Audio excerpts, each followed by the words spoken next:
Selamat datang di materi pelatihan dasar sales dan marketing bagian pertama.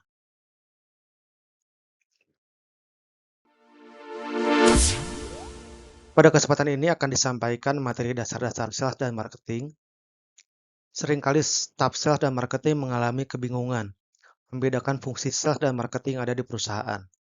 Ada yang berpendapat divisi sales dan marketing harus dibedakan, dan ada yang berpendapat divisi sales dan marketing harus disatukan. Sebenarnya tidak ada bentuk baku. Yang ada adalah penyesuaian dengan kebutuhan. Sebelum tahap penyesuaian dengan kebutuhan, sangat penting untuk memberikan dasar-dasar pemahaman mengenai perbedaan sales dan marketing dengan berbagai macam perspektifnya.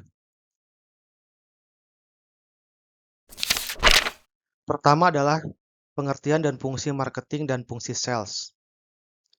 Marketing adalah fungsi perusahaan yang meliputi segala hal yang dilakukan oleh sebuah perusahaan untuk meningkatkan ketertarikan konsumen terhadap barang maupun jasa yang ditawarkan dan dijual oleh perusahaan.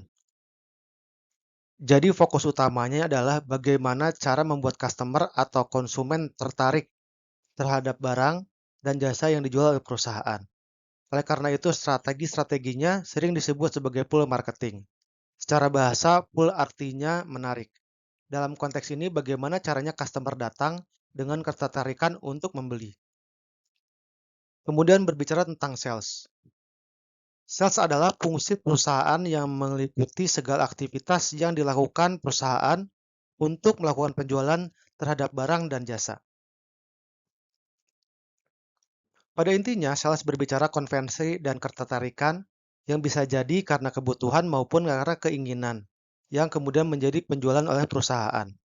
Jadi customer atau calon customer yang sudah kita pull tadi melalui kegiatan marketing, kita push untuk membeli produk, barang, dan jasa dari perusahaan.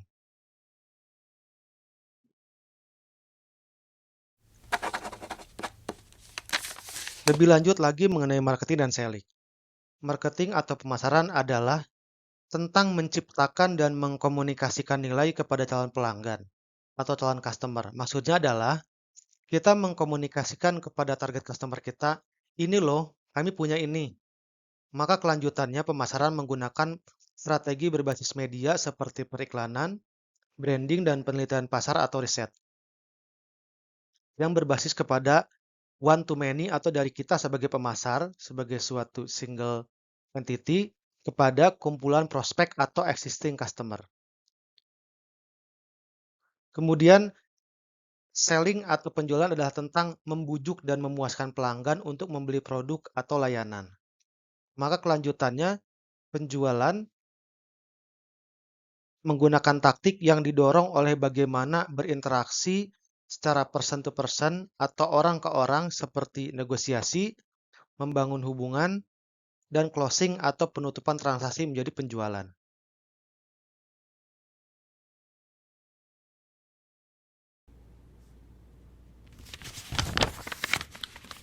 Seperti telah diterangkan sebelumnya, marketing sangat berkaitan erat dengan sales, karena marketing merupakan penggerak awal dari sales.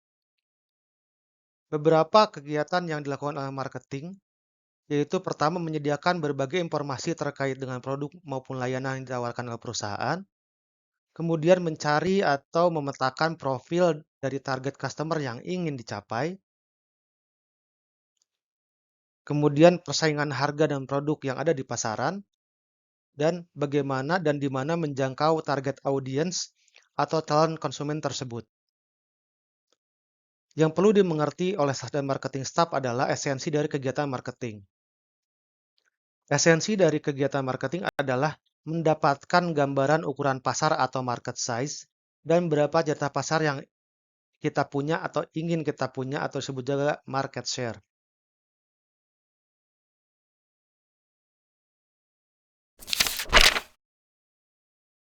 Divisi sales yang ada di sebuah perusahaan memiliki tujuan utama untuk menghasilkan penjualan atau konversi atau menyesuaikan dengan target serta volume penjualan.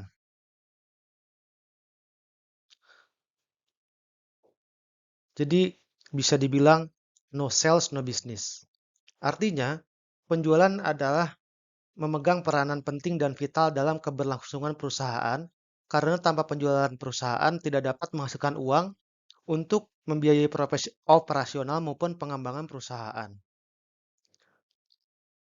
Dalam kegiatannya, fungsi sales terutama adalah untuk menghasilkan penjualan yang berasal dari konversi ketertarikan calon customer untuk membeli dan menjadi keputusan membeli atau buying decision untuk menukarkan uang yang dimiliki oleh customer dengan barang yang jasa ditawarkan perusahaan seperti dilihat dari sistem funnel ini.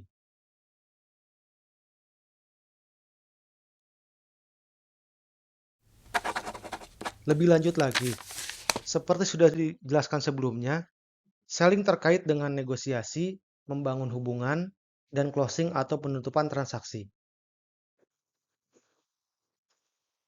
Salah satu yang dipahami adalah negosiasi tidak sama dengan tawar-menawar.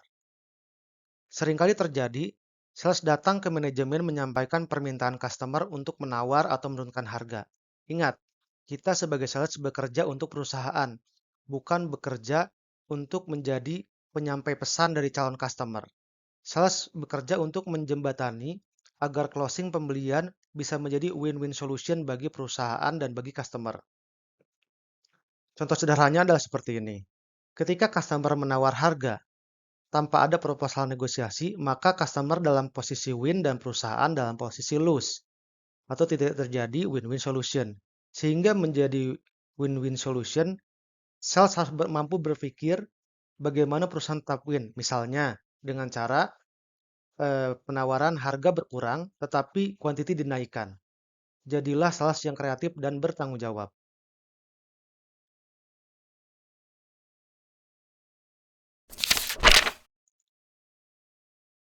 Lebih lanjut lagi, sistem penjualan mengikuti 3 prinsip panduan yang berasal dari Sandler System. Pertama adalah penjual atau sales adalah profesi yang baik. Menjual bukanlah untuk menipu orang. Pada dasarnya menjual barang berarti penjual memberikan manfaat bagi pembeli atau customer, dan kemudian customer dan sales harus saling menghormati. Kemudian customer juga harus memenuhi syarat, yaitu harus worth it untuk waktu yang dimiliki oleh sales. Sales harus menghindari mengejar orang yang tidak mau membeli. Kemudian, sales harus mengetahui posisi mereka dalam proses penjualan agar memiliki gambaran yang jelas tentang apa yang terjadi selanjutnya. Maksudnya adalah, sales harus tahu posisi penawaran perusahaan ketika bertemu dengan calon customer. Apakah masih dalam masa pemberian solusi teknis, pencarian harga referensi, tahap akhir pembelian, dan lain-lain. Sehingga baik sales maupun manajemen bisa memberikan respon terbaik yang dapat memenangkan penjualan atau closing. Selanjutnya, hal ini akan dibahas di metode-metode penjualan.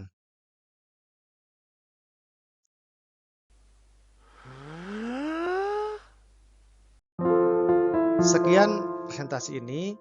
Semoga bermanfaat. Terima kasih atas perhatiannya dan selamat belajar dan berusaha.